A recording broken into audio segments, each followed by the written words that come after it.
Bora, fiel, falar do Coringão que tá na final da Copa do Brasil, fiel. Antes de qualquer coisa, você já sabe qual é a obrigação. Você que é corintiano de verdade, já chega representando com like, porque isso aqui é Corinthians. Corinthians se classifica heroicamente nos pênaltis, com o último pênalti batido pelo Bidon, e agora é o Vasco da Gama na quarta-feira. Representa, fiel, e vamos falar do Corinthians, vamos lá. Ufa! Ontem aqui na Paulista, né, a gente estava antes do Mesa Redonda, me arrumando tudo, e o grito do pessoal que estava na rua era algo ensurdecedor. Conta um pouquinho da análise de vocês desse jogo. Corinthians, a gente viu o que aconteceu, mas como foi os 90 minutos até a hora dos pênaltis? O Corinthians foi melhor, mereceu e tudo mais? Nos dois jogos o Corinthians foi melhor, né? O Corinthians mereceu a classificação, ele administrou muito bem esses dois jogos, ele venceu o Cruzeiro na casa do Cruzeiro. É bem verdade que ontem ele tinha a vantagem do empate e o jogo, primeiro tempo, levou para que o Corinthians colocasse esse regulamento embaixo do braço, algumas circunstâncias, principalmente perda no setor de meio campo. O Cruzeiro acabou fazendo 1-0 e se não fosse o Hugo, o Cruzeiro poderia ter ampliado a vantagem no primeiro tempo para 2 e para 3, não seria exagero graças ao goleiro Hugo. No segundo tempo o Cruzeiro já faz o seu 2-0 e o Corinthians encontra o primeiro gol. E a partir daí só deu o Corinthians poderia ter conquistado, sem inclusive a necessidade dos pênaltis, a sua classificação, chegada ao empate ou até mesmo a vitória. Mas quis o destino, e na vida do Corinthians nada é fácil, quis o destino que tivesse um roteiro dramático como foi o Cássio, o gigante Cássio pela frente, o Hugo do outro lado, o Yuri Alberto perdendo a primeira penalidade, o Gabigol tendo a possibilidade de definir a classificação e o Hugo aparece e entra em cena para fazer uma defesa, depois faz uma segunda e o Bidon decreta a vitória. A classificação extremamente justa e o torcedor corintiano tem que agradecer demais a Carlos Miguel. Carlos Miguel, agradecer demais a Carlos não Miguel. Esquece dele, né? A torcida do Corinthians tem, aliás, né, uma sugestão, presidente Osmar Stabile, que possa fazer um busto do Carlos Miguel lá no Parque São Jorge. Um busto do Carlos Miguel, porque sai o gigante Cássio e o Carlos Miguel dá uma banana para o Corinthians. E ele vai embora, e o espetacular, o maravilhoso, aquele que já é ídolo da torcida corintiana, Hugo aparece, entra em cena, chama a responsabilidade e está na história do Corinthians, independentemente se vem o título ou não, Salazar. A torcida fiel corintiana agradece a Carlos Miguel. Garrafa não perde a oportunidade. Vamos lá. Pergunta da Michele sobre o jogo. Para mim, a classificação é merecida. O Cruzeiro era favorito antes dessa semifinal. O Cruzeiro é um grande time, mostrou isso mais uma vez. Mas dos 4 tempos, os 2 do Mineirão, os 2 da Neoquímica Arena, o Corinthians foi melhor em 3. Só o primeiro tempo de ontem o Corinthians não foi melhor que o Cruzeiro, muito por causa da troca do Léo Jardim. Além dele ter tirado o Arrui apostado no Sinisterra, ele colocou o Matheus Henrique no meio de campo. Ele ganhou o meio de campo do Corinthians, que repetiu a escalação, já que Ranieri e Garro não estavam 100%, e o Corinthians teve muita dificuldade. O Dorival percebeu isso e corrigiu. No intervalo, ele coloca Ranieri, coloca o Garro, muda completamente a configuração de meio campo do Corinthians. O Corinthians até leva o gol em seguida, para mim, numa falha individual de leitura de jogo do André Ramalho, que avançou no momento que não podia ter avançado como último homem. Ali o Corinthians toma um gol por causa de uma desatenção individual, mas o Corinthians, aí tem um ponto para mim a destacar, a maturidade desse elenco para entender que eles estavam dentro da Neoquímica Arena, perdendo de 2-0, mas que estava tudo tranquilo. O Corinthians só precisava de um gol para pelo menos levar aos pênaltis. Mas nem todo elenco tem a maturidade, o discernimento, a calma para manter a cabeça no lugar, de sangue quente, dentro de casa, com a torcida pressionando, para 2-0 para o adversário dentro de casa e conseguir ter essa maturidade que esse elenco demonstrou. Então, para mim, a torcida teve um papel impressionante. Eu poucas vezes vi a Neoquímica Arena com o clima de ontem. O elenco mostrou uma maturidade impressionante ao tomar 2-0 em casa. Lembrando, o Corinthians sequer tinha tomado gol na Copa do Brasil até então. Olha. Então, assim, para mim, tudo isso é destacar. E o Dorival Júnior, que corrigiu no intervalo algo que ele viu que o Leonardo Jardim tinha ganhado, que era o meio de campo no primeiro tempo, e o Corinthians, como bem disse o Garrafa, o segundo tempo é inteiro do Corinthians. O Corinthians fez o suficiente para conseguir a classificação sem os pênaltis. Vai para os pênaltis, o Hugo Souza é impressionante. O Cássio, aliás, viveu uma noite complicada, né? O Cássio estava dentro da Neoquímica Arena contra o Corinthians, que não deve ser simples para ele, como ele mesmo já falou. E ele viveu um déjà vu. Em 2022, no Maracanã, o Corinthians pega o Flamengo na final, o Cássio pega o primeiro pênalti, vai até a última cobrança, era só o Fagner fazer, que o Corinthians seria campeão. O Fagner perde o pênalti. Ontem o que aconteceu? O Cássio pega o primeiro pênalti, vai até a última cobrança, era só o Gabigol fazer, o Gabigol perde o pênalti. Então o Cássio viveu de novo essa situação chata para ele, viveu no Corinthians, agora viveu no Cruzeiro, fez a parte dele. O companheiro não fez a parte e o Cássio acabou se dando mal. Depois da partida. Eu quero falar até desse... Primeiro, eu quero daqui a pouco falar do Gabigol, a análise de vocês, porque, nossa, o que tem gente falando do Gabigol... Fazer um adendo pro Dorival Júnior. Além dessa questão tática que eu comentei, de 2016 para cá, são 14 mata-matas que o Dorival disputou na Copa do Brasil e ele saiu vencedor dos 14. Ele não perdeu um mata-mata. É o Mr. Mata-Mata, é o Mr. Copa do Brasil.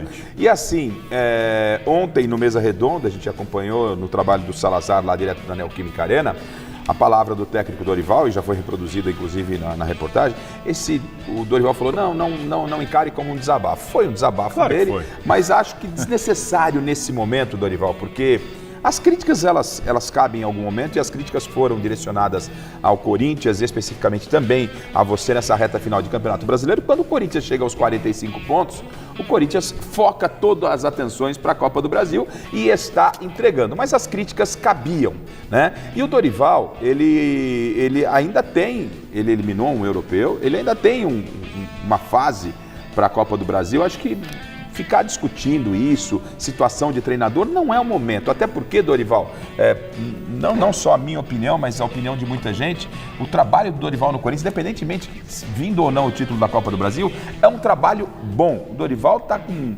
vários problemas lá políticos dentro do Corinthians. Foi prometido a ele 4 reforços, pelo menos 4 reforços quando não teve nada, não vieram Transfer nenhum desses 4 reforços. Ele tira o Corinthians de qualquer possibilidade de rebaixamento, leva o Corinthians com possibilidade palpável ao título da Copa do Brasil. Então, é um trabalho muito bom. Nesse momento, Dorival, talvez depois do título, falar, não era a hora, mas cada um pode falar, ele fez o desabafo. Achei desnecessário. Ontem era um dia de muitos elogios ao Corinthians e ao próprio trabalho do Dorival, que para mim é um trabalho bom, vindo ou não o título, Salazar. Bom, calma, tem muita coisa, a gente ainda vai falar mais da discussão da classificação do Corinthians agora, ao vivo aqui no Gazeta Esportiva com José Paes, direto do Parque São Jorge. Chega mais, Zé Paes, você vai falar sobre o herói do Timão, o goleiro Hugo, é isso? Exatamente isso, Michele. Tudo bem? Um abraço para você, um abraço para todo mundo que está acompanhando aí o Gazeta Esportiva. Como você disse, Hugo Souza já pegou 10 pênaltis com a camisa do Corinthians. É o 4º goleiro que mais pegou pênaltis na história do Sport Clube Corinthians Paulista. Inclusive foram 4 pênaltis ali no tempo normal, com bola rolando, 2 deles muito importantes. Um contra o Estevão lá no Allianz Parque, né? Jogo Corinthians e Palmeiras, Palmeiras e Corinthians, Campeonato Paulista desse ano. Outro contra o Rafael Veiga na Neoquímica Arena, decisão do Campeonato Paulista dessa temporada de 2025, um momento muito importante do jogo, tenso. O Hugo Souza apareceu mais uma vez e foram 6 pênaltis que ele pegou em disputas da marca da Cal, os últimos ontem contra o Cruzeiro. Então tá jogando demais, claro, é um jogador que o mercado europeu já tá olhando com carinho por ele, mas segue no Corinthians, segue agarrando por aqui, despertando interesse de seleção brasileira, Carlo Ancelotti. E ele vai falar agora aqui na TV Gazeta, no Gazeta Esportiva, sobre o desempenho específico do Corinthians na Copa do Brasil dessa temporada. Bem verdade, foram os 2 primeiros gols que o Corinthians tomou nessa competição, mas o Corinthians muito bem na Copa do Brasil, o que não aconteceu no Campeonato Brasileiro. Então vamos escutar o paredão corintiano agora aqui no Gazeta Esportiva. Pode rodar. Na verdade, eu acho que o ano nosso foi um ano de bastante altos e baixos e a gente olha para a Copa do Brasil com uma esperança muito grande de dar uma resposta mediante a isso. E dentro desse pensamento a gente conseguiu ser um time incisivo, fomos um time cirúrgico na Copa do Brasil, só tomamos os 2 gols de hoje, infelizmente eu queria não tomar gol, mas a nossa equipe é uma equipe cascuda, madura e com grandes jogadores que sabem jogar esse tipo de jogos. Eu acho que tudo que aconteceu, não só esse ano, mas ano passado também, criou uma casca muito grande para que a gente chegasse nesses momentos e soubesse suportar, soubesse dar o nosso melhor e entender as situações que o jogo pede. E hoje foi uma situação atípica na Copa do Brasil, onde nunca tinha acontecido, da gente sair atrás do resultado e ter que correr atrás. E a gente mais uma vez mostrou a força do nosso time. Mas eu acho que é isso. A Copa do Brasil deu pra gente uma esperança muito grande de fazer história e a gente abraçou nisso. Tá aí o Hugo Souza aqui no Gazeta Esportiva, devolvo para vocês, Michele, daqui a pouco eu retorno aqui direto do Parque São Jorge com a palavra de Dorival Júnior, que vai para sua 5ª final de Copa do Brasil. Tá contigo, Michele. São vários números emblemáticos, né? Esses 10 pênaltis que o Hugo já defendeu, 5ª final de Dorival Júnior, 33 milhões de reais já garantidos pelo Corinthians ao chegar à final. Transferban é de quanto? O atual Transferban está na casa dos 35 milhões, mas se você chegar a um acordo que não precisa ser necessariamente o valor inteiro, você derruba o Transferban imediatamente. Você não precisa nem quitar na hora, só de chegar a um acordo pode cair o Transferban. Então já vai ajudar muito agora, esse dinheiro. dinheiro. Agora, se for campeão, 77, né? Aí ainda sobra no cofrinho. Mais ou menos, né? Porque vão ter outros Transferban aí pela frente, enfim. Agora, sabe o que eu queria destacar, Garrafa?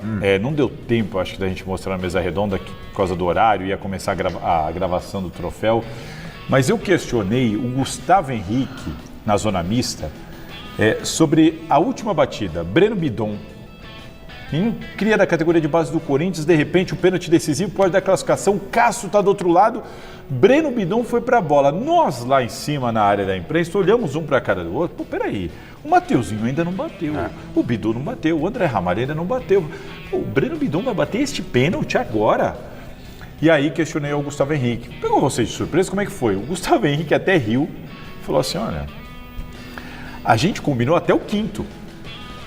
Do 6º para frente, não tinha nada acertado. Era olho no olho, nós ali, os jogadores, olho no olho. Quem está confiante pede e a gente olhando a confiança. Ou seja, se o técnico tivesse mandado o Breno Bidon bater esse pênalti e o menino, de repente, ai meu Deus do céu, vou ter que bater, não vou poder recusar, né? Mas não é o caso. Gente, o Breno Bidon pediu para bater este pênalti. Ele olhou no olho dos jogadores experientes do Corinthians ali no momento de decisão daquele, valendo vaga para a final com o Cássio do outro lado. Deixa comigo. E falou, deixa que eu bato. O time olhou para ele, teve confiança, ele foi para a bola e ainda bateu bem. Cássio para um lado, bola para o outro. Então assim, queria destacar, porque passa despercebido entre tantos personagens essa história incrível, mas não é pouca coisa o que fez esse menino ontem na Neoquímica Arena, Garrafa. E o que vem fazendo nos últimos jogos, né, Salazar? Aos poucos, até com os problemas que o Dorival foi enfrentando no decorrer da temporada, o Breno Bidon foi se firmando, apagando alguns fantasmas, algumas críticas que vinha recebendo. Jogo grande não é para ele, não tem físico para isso, isso foi tudo acabando com o tempo. E essas deficiências são deficiências normais para um jogador ainda em maturação. Então, oscilando boas e más atuações, as críticas vindo, ele teve personalidade, cresceu nesse momento da ausência de algumas peças chamadas titulares e conquistou uma vaga entre os titulares, ao ponto de, nos 2 jogos pesados, grandes contra o Cruzeiro, mesmo sabendo que o Garro tinha a condição, se não para 90 minutos, o Bidon ganhou a confiança do elenco e do treinador para que dentro de campo ele fosse o titular. Decisivo ali também. Extremamente decisivo, como bem relatou aqui o Salazar nessa conversa com o Gustavo Henrique. Só para completar, o Yuri Alberto fica para bater o pênalti, nós aqui concordamos, né? O Yuri Alberto não gosta ele como batedor de pênalti, mas em tese ele é o batedor oficial, por isso que o Dorival segurou ele até o fim. E o Dorival tira o Maicon no segundo tempo, que é batedor de pênalti. Quando eu estava na transmissão do jogo, quando sai o Maicon, eu falei, o Dorival está tirando uma peça que tem quase 100% de aproveitamento e penalidade. Exatamente, que quando o Yuri não pôde bater, foi o Maicon bater pênalti. Diferentemente do que fez o Cruzeiro, que colocou, não deu certo, mas o Léo Jardim colocou os jogadores que Wanderson, Wallace e Gabigol, só o Wanderson fez. O Wallace e o Gabigol perderam o pênalti. E o Gabigol? Aí aquele negócio também, colocar jogador aos 47 para bater só o pênalti. O cara não tocou nem na bola ainda. É complicado. Eu não gosto. E aí deu o que deu com o Gabigol, não é? A gente sabe que o clima não era dos melhores, a gente a distância aqui entre o Gabigol e o treinador. O Gabigol praticamente pouco aproveitado, e aí o treinador vai e aposta num cara que ele não demonstra confiar para bater pênalti, né? É jogar o cara na parede. Será que isso pesou para o Gabigol? Há quem levantou isso, a gente não pode dizer. Há quem levantou a lebre. Não, o Gabigol fez isso para não dar essa moral para o treinador. Eu não acredito nisso. Né? A gente não pode, obviamente, cravar essa situação. O Gabigol bateu muito mal o pênalti. É o estilo dele e tal. Mas ele bateu... ele bateu mal, mas ele bate assim sempre. E quase sempre ele marca o gol assim. Entendeu? Desse mesmo jeitinho que ele bateu. Forma, né? Então, no Cruzeiro, o Léo Jardim já... Você concorda que seria estranho assim? O Gabigol sempre dá uma paulada na bola. Aí chega nesse dia ele bate desse jeito. Aí você vai falar, peraí. É o futebol, caso, Salazar. Né? E aí, agora o Gabigol vai definir a sua situação com o Cruzeiro, porque não a tem do como treinador, ficar, né? porque a do treinador já está definida. O né? Tite- Ele o já Ti- não é mais técnico e o Tite pode estar chegando. O Tite parece que ia ter uma reunião lá. Não, e com o Tite o Gabigol não fica. Aí Nossa, de novo, né? Um cruzando o caminho do outro. Exatamente. Bom, agora eu vou passar 80% dos votos. E com convicção, hein? Último contato com o José Paz no Parque São Jorge. Ô Zé, o que mais você separou pra gente? Pois é, Dorival Júnior ontem, depois dessa classificação heróica do Corinthians, falou um pouquinho sobre o Yuri Alberto, né? O Yuri, ele acabou tendo uma lesão no primeiro jogo, lá no Mineirão, no primeiro jogo dessa semifinal, problema no adutor, foi substituído aos 19 minutos do segundo tempo. Ontem ele joga, vai para a primeira cobrança de pênalti, perde o pênalti, ele que é o grande artilheiro do Corinthians nessa temporada de 2025, tem 18 gols. E a gente vai conferir agora o Dorival falando justamente sobre o Yuri Alberto aqui no Gazeta Esportiva. Pode rodar. O Yuri tem muita personalidade, eu não me preocupo com isso, não. Se ele continuar com esse espírito de luta, nos entregando, com comprometimento, o gol vai sair a qualquer momento e ele vai ser decisivo, se Deus quiser, nesses jogos seguintes. Nós teremos 2 jogos aí que serão fundamentais para a nossa equipe. Eu espero um rendimento próximo daquilo que nós vimos aqui, nos prepararmos muito para esses 2 jogos. Eu sinto uma confiança muito grande dos jogadores evoluindo, crescendo, melhorando, e o Yuri faz parte desse contexto. Ele já foi importante em muitos momentos, ele resolveu muitos jogos, ele tem capacidade, ele tem qualidades, que ele volte a acreditar nele ainda mais do que já acontecia, porque ele tem potencial e ele pode desenvolver muito mais, eu não tenho dúvidas, mas se ele continuar com esse espírito, com essa entrega, para mim é o suficiente para ele me mostrar que ele mereça estar onde está. Camisa 9, então, com moral, com o professor Dorival Júnior. O Corinthians trabalhou hoje no CT Dr. Joaquim Grava, trabalha amanhã para encerrar essa preparação para o jogo de quarta-feira, que é na Neoquímica Arena. Estaremos lá trazendo tudo ao vivo, todo o pré-jogo aqui no Gazeta Esportiva, a bola rolando às 21 horas e mais 30 minutos. E amanhã, inclusive, viu, Michele, pessoal que está acompanhando aí o Gazeta Esportiva, teremos atendimento à imprensa lá no CT Dr. Joaquim Grava, com o Mateuzinho, que esteve presente no Troféu Mesa Redonda, uma festa danada, um dos principais jogadores desse Corinthians, e também o Ranielli, os dois em entrevista coletiva falando com a imprensa, falando com o torcedor corintiano antes dessa super final, o Corinthians em busca do tetracampeonato da competição. Devolvo para vocês, Michele, um abraço para todo mundo. Obrigada, José Paz. O que vocês estavam falando aí do Dorival Júnior? Do Yuri Alberto, né? Ficou claro, assim, pelo menos pra gente, que o Yuri Alberto não estava em 100% Não de tá condição. 100%, claro. Mas não está se escondendo do jogo. Exato. Esse é um cara que merece o meu respeito. Muita gente às vezes criticando, tal. O Yuri Alberto apanhou. Ele não está 100%, mas está à disposição. Ele está mancando, né? Ele não jogou bem ontem. Bateu mal o pênalti. Mas mas assim, é um cara que não foge da luta. Ele briga, mesmo, ele, né, sem estar 100%, ele eu só não sei se era o ideal ficar com ele até o fim. Claramente o Dorival segurou ele até o fim por causa dos pênaltis. Eu não. Pessoal, vou falar uma coisa pra você, mano. Jogo de quarta-feira, já tô ansioso e preocupado, mano. Preocupado porque eu não gosto do Diniz, do técnico Diniz. Não gosto, nem nunca queria ver ele no Corinthians. O estilo de futebol dele não me agrada. Porém, eu tenho que reconhecer, mano. Esse cara é esperto. Esse cara tira coisa assim da manga. Tira uma carta da manga que pode mudar um jogo a qualquer momento. Então, pessoal, quarta-feira tem que ficar muito atento. Muito atento. Não é recuar. Eu não quero que o Corinthians jogue recuado, principalmente em Itaquera. Mas que tem que ir para esse jogo com cautela, tem. Tem, porque é uma final, pessoal. E um vacilo já era. Comenta, usa o espaço de comentário e dê a sua opinião. E representa com like, fiel. E vai, Corinthians.